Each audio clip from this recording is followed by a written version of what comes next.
Digital Snowflake. For this project, we will be creating digital snowflakes using the app Autodesk Sketchbook. Hi everyone, I wanted to show you how to download the app that we're going to be using for our project.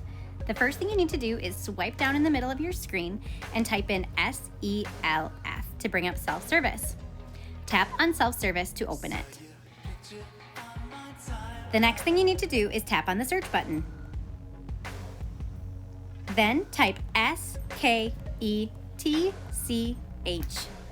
Sketchbook should appear at the top of your list. You may see a red icon with a pencil on it, or you might see the one that you're seeing on my screen right now. Tap on the Install button. Back on your home screen, you will see that the app is now installing. Once the installation has finished, you will be able to open the app.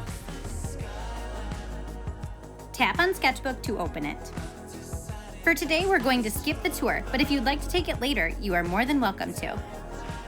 Today, what we are going to be doing is drawing radial balanced snowflakes on our iPad. One of the first things I recommend doing is using 2 fingers to zoom out on your piece of paper so that you can see all of the edges. Next, we're going to be switching tools. On the left-hand side, select the pen tool.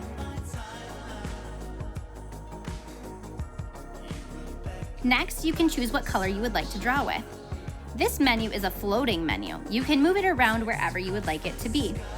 I like to keep mine up in the corner. To change your color, you can tap on the circle and adjust for the color that you would like. The inside diamond is used to control the darkness or lightness of your color. You can also slide it over to the left-hand corner if you want something to be gray. You can find any spot within the diamond to use as a color. If you want to change colors on the color wheel, use the outer circle to do that. When you have found a color you would like, you can simply tap somewhere else on your screen and that menu will close. Next, we will turn on our radial balance symmetry. To do this, we'll tap on the symmetry tool on the top toolbar. It's located to the right of the ruler. You can see that it now has made a symmetrical split on my paper. If I draw something on the right side, it copies it on the left. We will be using radial balance symmetry instead of left to right symmetry. So what we are going to do is tap the undo button at the top of the screen. This button can also be really helpful if you make a mistake when you are working on your project. Simply tap on it to go back a step. We will be switching over to a radial balance symmetry. To do this, select the third option at the top. You can now see that it has split my screen into 6 different sections. If you want to have even more sections, you can change them by sliding the section slider. Next, I will begin drawing. You will notice that everything that I draw will be repeated all the way around the circle.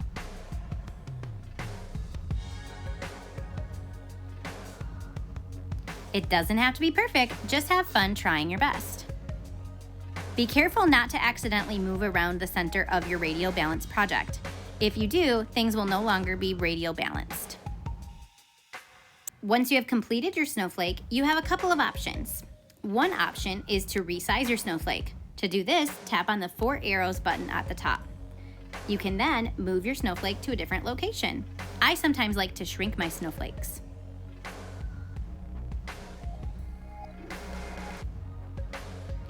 Then, if you want to add another snowflake, you can simply tap on the plus button on the right-hand side to add a new layer. It might be helpful to turn off your first snowflake layer when you draw your second. To do this, tap on the eyeball on the first snowflake layer. Now it looks like you have a blank sheet of paper to work on, but your snowflake is still there, it's just hidden. I will change my color to a different color before I do my next snowflake. Remember to turn your radial balance tool back on. To do this, click on the symmetry tool. You should see that it has saved your settings from last time, but if you want to adjust things, you can certainly do so. Then you can get back to drawing. I strongly recommend drawing with the Logitech crayon that you received from the school district. You can also zoom in and zoom out as you are working. I sometimes like to do this so that I can focus on just one section, and then it's a nice surprise when I zoom out to see what has been repeated. You can also change the thickness of your lines. You can do so by tapping on the slider on the left-hand side of your screen.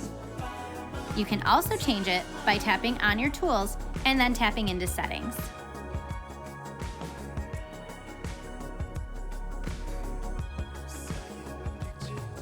This is nice for adding smaller details. It doesn't have to be perfect, just try your best and have fun.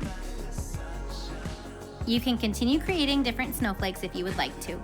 Again, to transform it, tap on the top button that has the 4 arrows. Then you can make it smaller and move it off to a different location if you want. You can even make some of them going off of the page. I like to do this. Notice that when I made it go off the page, it deleted part of my design. Now if I move it again, it will be missing a chunk.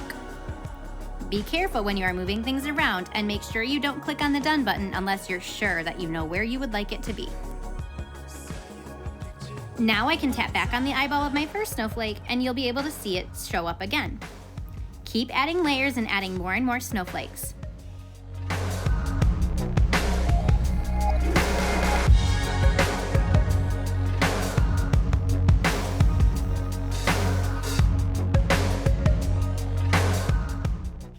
Last, if you want to change the color of your paper, you can tap on the bottom button, which is a white circle.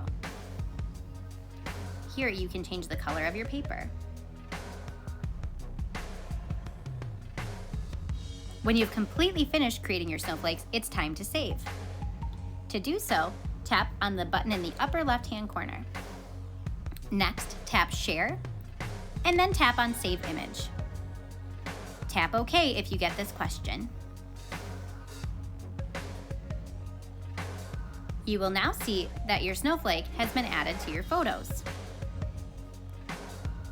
You can now submit your snowflakes to Canvas. Submit a photo of your project to Canvas. Have fun creating your digital snowflake art.